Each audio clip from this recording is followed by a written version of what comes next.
Hello and welcome back, dear viewers. Thank you for joining today. We are going to be playing some Hearthstone, and today I want to try and have some fun with this new deck using new cards from the latest expansion, the Festival of Legends. And this deck focuses on the mechanic of the finale, or finalist, well, whatever. That gives us some cards are going to have a bonus when we played, and we don't have any mana remaining when we play the cards. So we are going to try to have such effects to happen a lot. So, for instance, we have the Ghost Rider. So this is a card with a battle cry that discovers a spell, and if we don't have any more mana when we play this, we get the finale effect and we discover another spell. So that's what we are going to try to do. So this deck is not really a very powerful deck, but if we happen to activate the finale a lot of times, I'm going to be happy just with that. Now we see the opponent playing the audio splitter, a new mech that copies the highest cost spell in the opponent's hand. A pretty menacing looking mech with a lot of attacks. I'm guessing the opponent is going to want to take care of my stereo totem. Oh no, light show. Well, I would, if I were the opponent, I would have tried to copy the light show, but what do I know? So we are going to play one of these anchor totems, and then we apply the hero power. The anchor totem gives the summon thing a bonus, but we don't really care about the totems, but they are an easy way to start the match. But we have the thing from below, another card that has returned to standard, and it costs one less for each totem that you have summoned this game, so already it only costs 2, and we can make this one cost no mana at all if we play enough totems, that is. But now we have the opportunity to play the Ghost Rider, so let's go. And well, this is an interesting new spell. Pack the House summons 4 minions, so I think it's worth. We do also get to, okay, what, maybe Sap deals damage to a minion, or Convincing Disguise. Let's go with this. These are very unpredictable spells, but maybe we have some fun with this. Who knows? Now, next turn we have 6 mana, so if we want to activate the finale, we need to spend 1 mana on something. We have the option with the Blazing Transmutation, but well, I'm not sure if that's what we really want to do. There are some other options here. For instance, I can play this. Now, let's try to activate the finale. Let's see. That's the whole purpose of this deck. We play our 1 mana thing. The Death Rattled minions are of course very good, and the Masked Reveler could give me something very good, but not. It's not. Well, let's go with it. There are some cool things that might appear, and in worst case scenario we have the possibility of evolving. Here's a new spell that it's very fun. Let's pick this guy. Each time you play minion this turn, we get Primordial Wave for sure. We are turning our deck into an evolution deck, so this is going to be kind of fun. Well, each time we play a minion this turn, add a random shaman spell to your hand. So, and oh no, spell damage, light shows. Uh-oh. Well, I don't know. I was expecting more from the opponent. Well, let's play the Melomania. One totem here. We got the Bloodlust. We got the Prince Renathal. Overdraft. I'm going to summon a totem, which makes my thing from below cost no mana at all. There we go. And we also have the Gigant totem. It same effect, costs one less. Only thing this guy doesn't have taunt. This guy itself, it's a totem. This is nothing. Oh, we have this cooling. That's very sweet. Now, this thing with the schooling is pretty awesome. The only problem here is that we have no board space.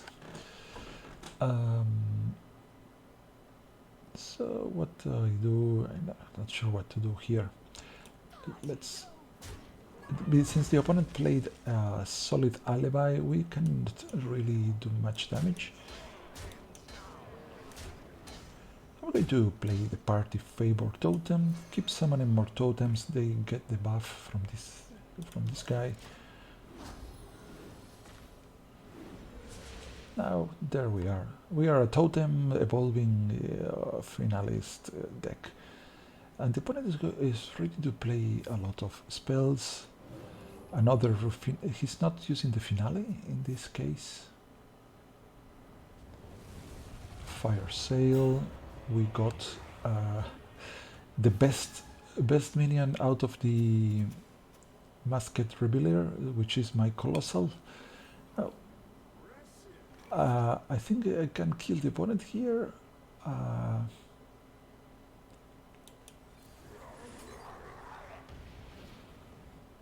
This is a lot of damage aiming towards the opponent's head. So we didn't get to play too many finalist games here. We could do this and finally here. just to activate finally. That was chill vibes. Okay, I think I got lucky this game. It was not.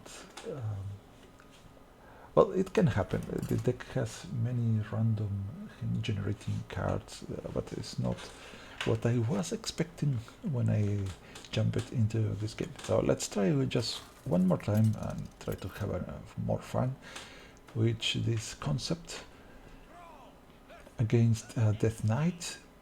And well, the Death Knights, they have received a lot of new cards, but I really haven't seen anything too original so far. My opponents, my Death Knight opponents, have not been displaying too much creativity, I should say. So that prompts me to create my own Death Knight deck for sometime in the future.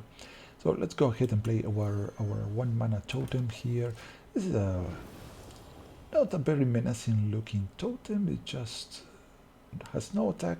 Only thing it does, it gains health at the end of turn. And the opponent might stamp. Yeah, he wants this guy gone with the weapon. The weapon deals damage to myself. We're going to discover a new totem with the Amalgam of Deep. Well, all of these options, all of them are very good. I think the most funny thing to play here is this guy, the one Amalgam Band.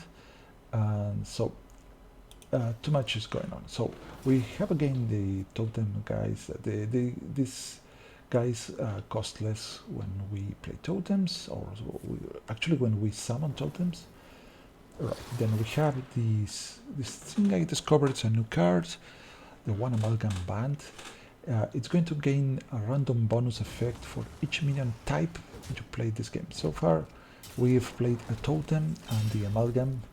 The amalgam has all types but counts as one, and we have a dragon, which has a final effect that destroys an enemy minion. But we're going to trade it for another card, and we have Prescience. This is a spell that draws 2 minions, and if the minions drawn cost 5 or more, we get to summon some minions in the process. Even if we don't get to summon, it's an interesting spell because it gives you 2 minions, which is pretty valuable for us. Now our Sinstone totem keeps growing. The opponent is spending this guy to kill the totem. That's kind of weird. I think he doesn't like my totem at all. There was a lot of damage diverted that didn't go towards my face, so at least we got that, and the totem actually was not that scary. So, who knows? Okay, we found the Ghostwriter ready to shine again on for our finale. So we get 2 spells if we play this guy next. I don't see, well, there's an argument to be made for playing my Stereo Totem instead. But now let's get the spells already. What do I need against, because Sap is tempting, and Command of Neptune. Let's get the Command of Neptune. These spells are so fine, but I'm going to go for the Bloodlust again. A dirty Bloodlust. So let's see. The Command of Neptune is a very nice idea to take care of opponent's minions.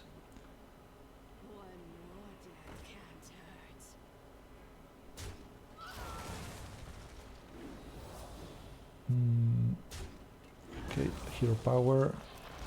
Now, since the opponent hasn't offered a large board to us, so we're going to be playing the Stereo Totem, the Grand Totem Eyesore, and a little bit of a taunt minion to protect my guys.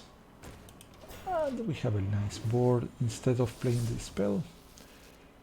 I think I like this. Now this legendary totem gives +1/+1 to all other totems in hand and battlefield at the end of each turn. So this is a priority now for the opponent to remove.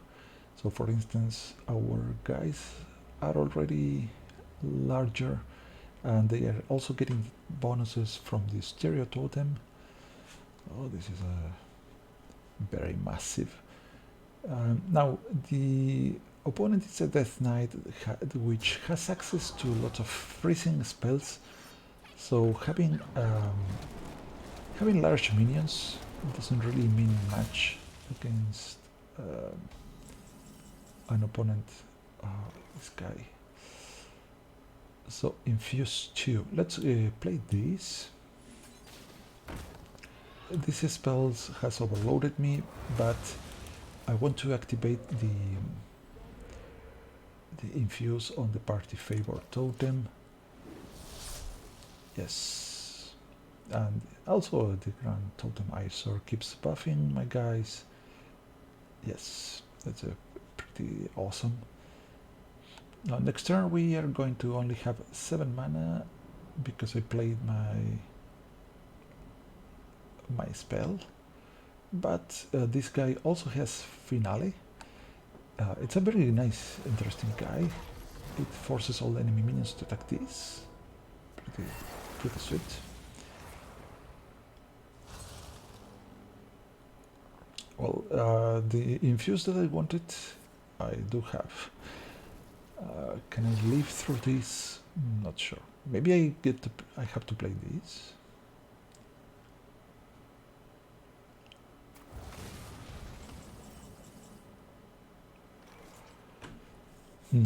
I could risk it and try to draw 2 cards and see what happens. I overload by 1. Oh, the promo Drake, if only. So what do? I kind of need a taunt minion, but I also want this. Okay, let's hope.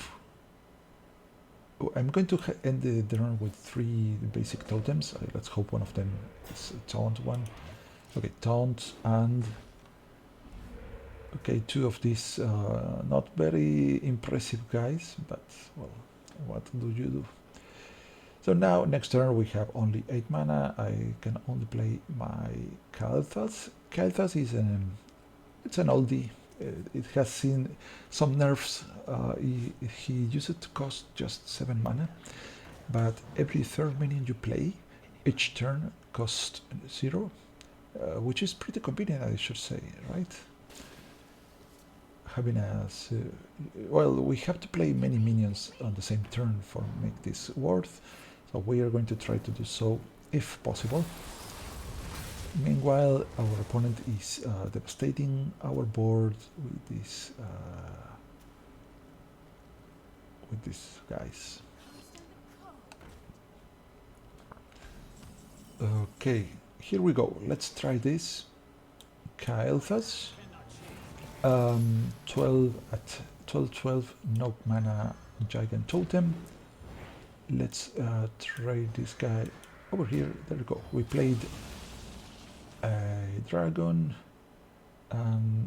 Should I play something else? I'm not sure. Not really sure, but I think just in case, go with this. Because I expect the opponent to freeze all my minions here, otherwise he's risking to get destroyed. I'm posing, here we go, freezing. But on the bright side, this is a costly spell that he probably was saving for something else. But now I'm living at just 8 HP. So we're going to play the 1 Amalgam Band. We have gained Lifesteal and Wind Fury, but sadly that was it. I needed some rush. I'm going to play this guy too.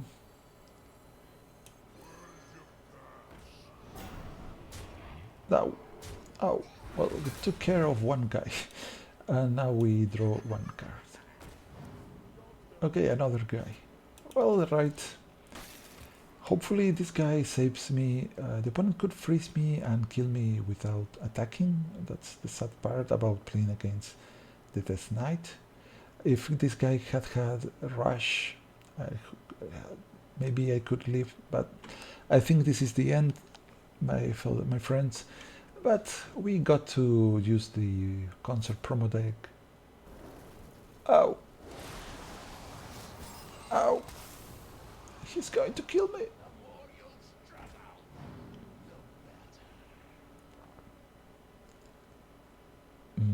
Well, if the opponent did not kill me, and we have some healing spells in the deck, if we could get those, let's see, let's try. No, not healing. Okay, no healing has happened here. So I'm going to try to transform this into something useful, please. Rush. And I get to draw some...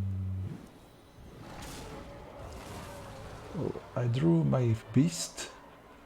I have no room. I have no room, guys. Okay. Okay, try this. I'm sitting at 3 life against the Death Knight, so I'm basically dead here. But we got to play the Banjosaur. Now, this guy kills me. Even even if the opponent has to trade into this guy, yeah, that's game. I don't think that the opponent really needed to do that. But well, we had some fun here.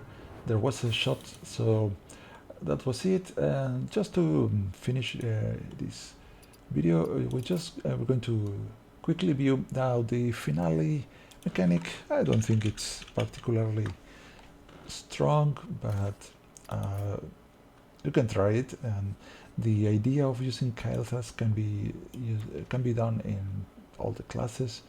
So this could be interesting for druids. So druids, they have a hard time with the mana, so this could help fixing them, because the finale makes some cards cost a little bit less. Poor druids, it's a class that always struggles with mana management. Beast buffs.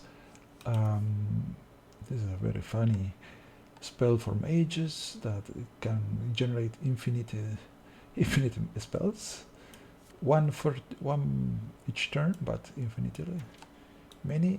So what else?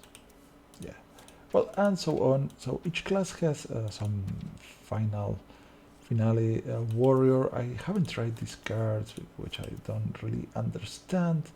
The text, play your last riff. I'm going to have to make a deck just to figure out how this operates. And then we have some minions. Probably the most remarkable would be Tony, King of Piracy, which makes both players' decks swapped. As long as this guy is on the board, the effect is occurring. So that's pretty interesting. The finale makes you draw a card. So it swaps the deck and draw for you. So that's it for today. Until next time, sayonara.